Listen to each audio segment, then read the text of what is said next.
Benvenuti al Digital Ethics Forum, sono Pietro Jarre, sono uno dei fondatori di Sloweb, uno dei promotori di questo forum. Il panel di oggi cerca di raccogliere le proposte che sono state fatte nel corso del forum fino adesso e soprattutto di raccogliere nuove proposte che arriveranno dai vari relatori che si succederanno, che riguardano gli ambiti nella produzione, della distribuzione e nell'uso delle tecnologie e dei prodotti digitali.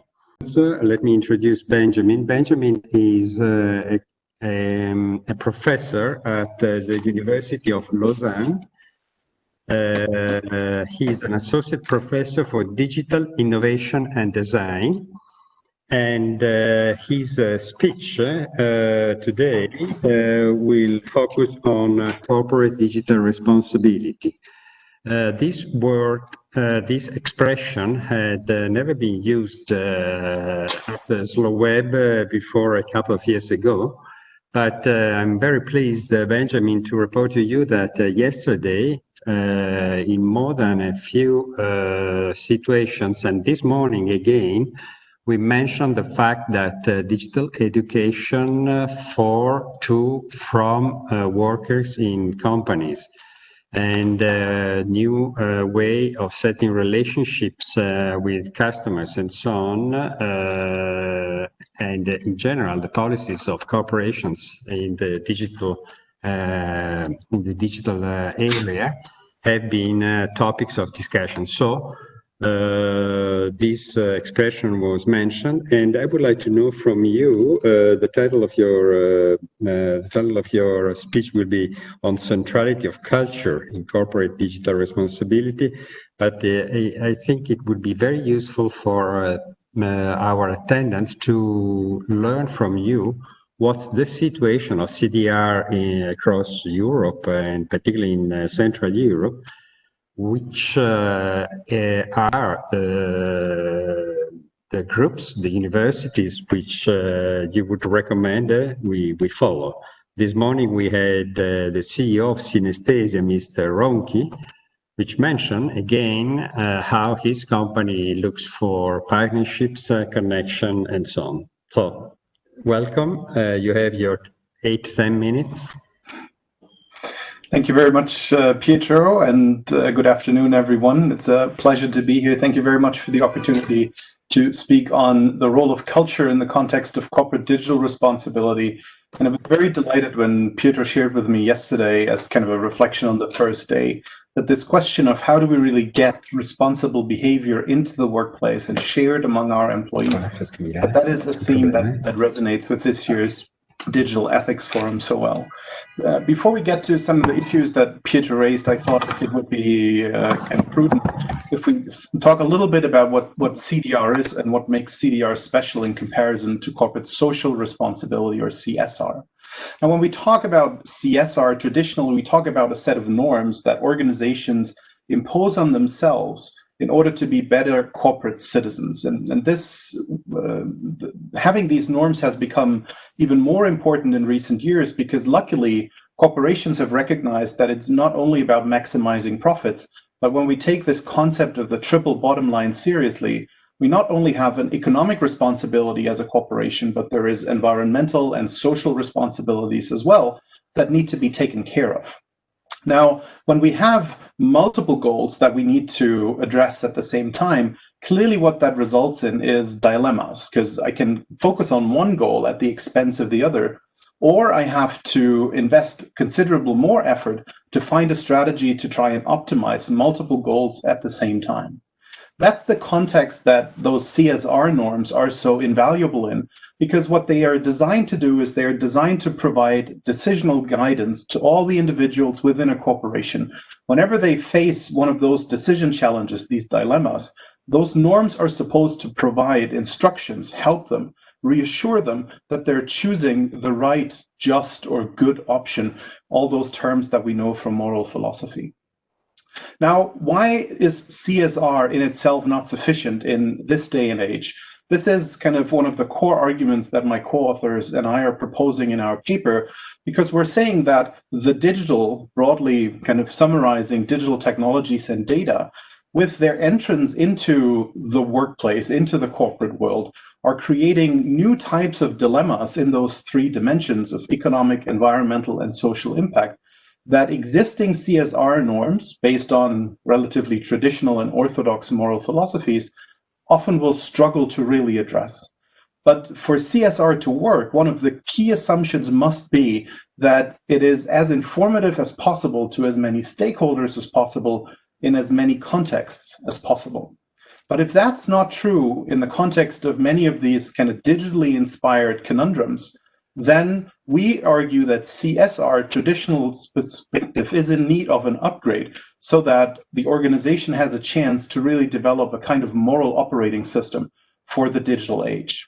And this is exactly the context where we believe CDR to be extremely relevant in, not just as a set of norms, but also understood as a process in which corporations engage with all their members and with their relevant stakeholders to determine who they want to be, and then define a set of norms that expresses this moral aspiration, also to increasingly moral reflective consumers in the market. So when we talk about CDR, what are some of the things that are currently not governed really well? And I was very delighted, if I understood it correctly, to hear Fabrizio talk about algorithmic decision-making earlier, because I think that is one of the prime examples that illustrates why corporate social responsibility sometimes might cut a bit short. In the digital context, when we talk about algorithmic decision-making, it's relatively well known at this point that it's not just about the algorithm that probably a software engineer at some software company developed, but the impacts, the decisional results that are provided by these algorithms are perhaps even more influenced by the data, the in situ data that is being used to train these algorithms. So once we're discussing who's responsible for a potentially adverse impact of such an algorithmic result, the question becomes who in this relatively long chain of involved entities bears responsibility. Is it the software engineers or the software company who originally programmed the algorithm? Is it past decision makers at the company deploying the algorithm because they've kind of introduced those systemic biases into their past decision that the algorithm now is biased by too? Is it the current executives who've allowed the algorithm and the data to be biased in this particular way? Is it the individual decision makers, shop floor employees that somehow have to execute these decisions? Or is it maybe even the people who are triggering certain decisional instances, be it consumers or regulators? Now, if you have a chance to look at our article, which I clearly hope you do, there's two key arguments that we're proposing. One is from a stakeholder perspective that corporate digital responsibility, similarly to CDR, but perhaps even more so, requires us to be extremely inclusive of all the different types of stakeholders that are involved in these digital dilemmas. It's not just about software engineers, managers, and shop floor employees, but it is also about users of the software, clients of our company, other people whose data is being harvested to inform the decision-making, non-users who've tried to stay away from the data realm that we are now engaged with. It's about regulators, it's about competitors, etc. But it is also, and this is something that a lot of current CDR efforts are lacking, it is also about recognizing, broadly speaking, the machine as a bearer of ethical responsibility in itself, especially in settings where we allow machines to take decisions autonomously. The second main argument is about a life cycle perspective. And just to illustrate this briefly, I'm going back to the algorithmic decision-making example, because for a software engineer, I think in the 21st century, it's detrimental to think that just because we finished our product and we sold it to a corporation, that kind of seals and ends all ethical responsibility. Quite to the contrary, we promote this idea of continued engagement across this network of stakeholders in order to make CDR work. So why is CDR beneficial to corporations? I think on an organizational level, currently a lot of companies that have started efforts are mostly motivated by trying to avoid financial impact or loss of brand reputation by some digital scandal that they run into. But I think long-term, it's much more exciting to think of this also as an opportunity to competitively differentiate ourselves. Because if consumers are more morally reflective and selective, having a CDR regime allows us to express ourselves, who we want to be, the values that we as a corporation aspire to, to these consumers. But to make sure that we as a corporation are able to deliver this coherently, that's where culture comes in. Recently, some people have started to argue that for CDR to work, what's required is a sort of chief digital responsibility officer with all the resources and authorities required to police and enforce morally good behavior in an organization. Now, wouldn't that be great if that works? But my assumption is that even the best police force in the world is stretched rather thin if they have to stand next to everyone looking over everybody's shoulder all the time. I've read a definition about culture recently that says culture is what happens when managers leave the room. And I think this connects very nicely to what you said earlier, Pietro, because what we need to achieve through a participatory process in developing corporate digital responsibility norms is that people working in our corporation internalize these norms sufficiently so that behaving in a compliant manner becomes second nature, becomes the intuitive result of their decision-making efforts. Now, when you ask, Pietro, what are some of the things that we can look for, some of the conversations that we can follow, clearly the article that I've been a part of, that's been written by a relatively broad network of people in Germany, the Netherlands, now Switzerland, but also in the United States and Singapore, for example. So those institutions, these people, I think, represent this very nicely. I would also encourage people to go beyond just the CDR label, as fond as I am of it, because there is a very healthy debate, broadly speaking, on computer ethics in computer science. And people like Luciano Floridi, I think, are excellent examples that represent this. As far as kind of best practices or industry standards are concerned, I don't think that we really have any that are worth showing at this point. But it's interesting to see that there's been quite an uptake in interest recently. In Germany, a context that I'm relatively familiar with, we have companies such as Deutsche Telekom, for example, or the Otto Group, who've started to use the label very, very explicitly and have begun this journey of developing CDR norms.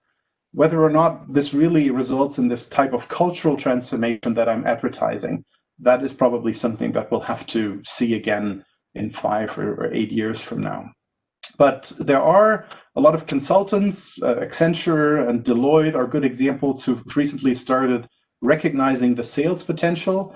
And as depressing as this purely economic angle might be, I think it is a good representation of these people recognizing the sales potential that there is. So if we do the Digital Ethics Forum again next year and the year thereafter, I think the situation will have changed quite drastically. And it's also events like this, clearly, that provide kind of a kernel, a point of crystallization for these debates. And in that spirit, I'll be very glad to engage in the discussion here and listen to some of the contributions that have been made. Thank you very much. And I just went slightly over my 8 minutes.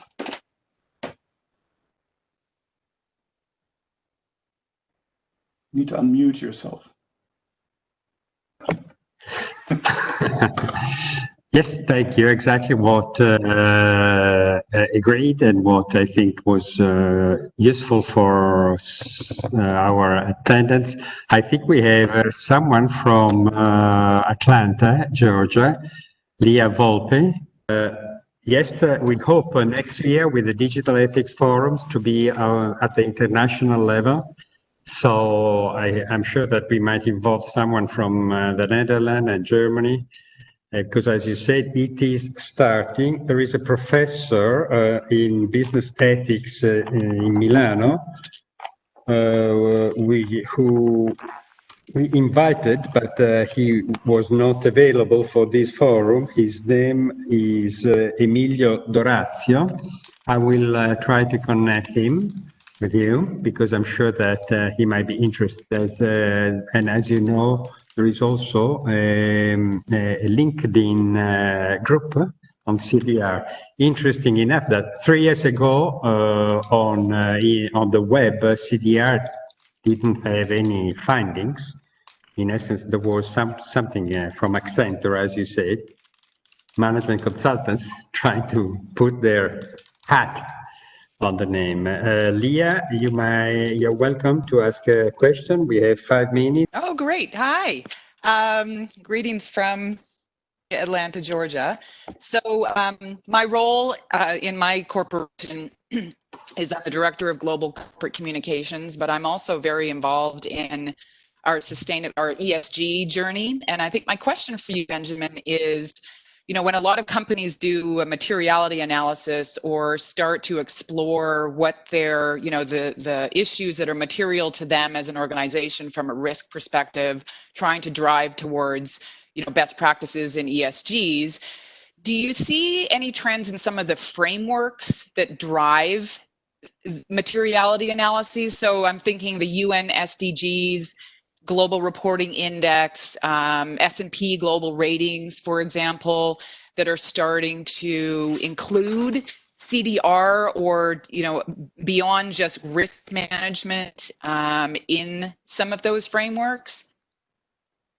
There is, I'd say, two hearts beating in my chest, because some of the debate, especially the part that's dominated by kind of academia, I think revolves very strongly around not these types of frameworks that you've mentioned, but really starts to ask, is there kind of some underlying moral philosophical framework that we're trying to adhere to? And I'm very pleased that we've got someone from kind of the religious side of things, because a couple of years ago there was this debate on whether people who have a strong religious faith are actually better managers. And I think we're somewhat gravitating back to a similar discussion, at least, as I said, as far as the academic debate is concerned, because we're wondering whether there are any objectives or kind of general moral norms that would help guide our behavior. Now, I, for one, must say I'm very critical of this, because I believe whenever we try to kind of normatively impose something that's supposed to be equally valuable for everyone, beyond, let's say, kind of this common denominator that we believe in as far as universal human rights, etc., are concerned, I think we're also trying to superimpose something on extremely diverse and often very unique contexts that will only introduce a lot of friction and will make the norms that result from this effort feel quite alien and often remote to the people who are supposed to live by these norms every day. So I'm a much bigger fan of, let's say, this kind of discourse ethics type process, where the value of the journey is really in going the path and then resulting in a set of company-specific, highly contextual norms that guide our behavior, as compared to trying to superimpose some framework and then in a kind of balanced scorecard logic, just kind of deductively derive what this means for everyone, or is supposed to mean for everyone in the organization. The processes that I've been privy to see and to participate in, they often started with, for example, the UN's SDGs as something to highlight what in this triple bottom line it is that we really have to aspire to. Where do we transcend our purely economic rationale? So again, this more procedural perspective is probably something that resonates with me strongly. Yeah. And before I sign off and let Pietro take back over again, go Panthers. Thank you, Benjamin. Leah, ESG stands for Environmental Social Governance, and it tends to be what the frameworks that are driving a lot of corporate decisions nowadays on their sustainability journey are starting to live from that framework, rather. I think the other thing, Benjamin, I've been reading a lot about is the SDG, the UN SDG number 12, which is responsible consumption and production, as an example. Understanding the comments that you just made, you know, there's nothing in there about there's responsible use of electricity and things like that, but there's really nothing in there at all that reflects anything regarding digital responsibility. So I'm just wondering if that will evolve in the next few years. Quite interesting topic. Yeah, Leah. And yesterday we heard from Luciano Floridi that the recent research from Oxford University is giving important outcomes which confirm the importance of energy consumption associated with the abuse of big data and the like. So the environmental impact of the digital activities are something which is another topic which is emerging.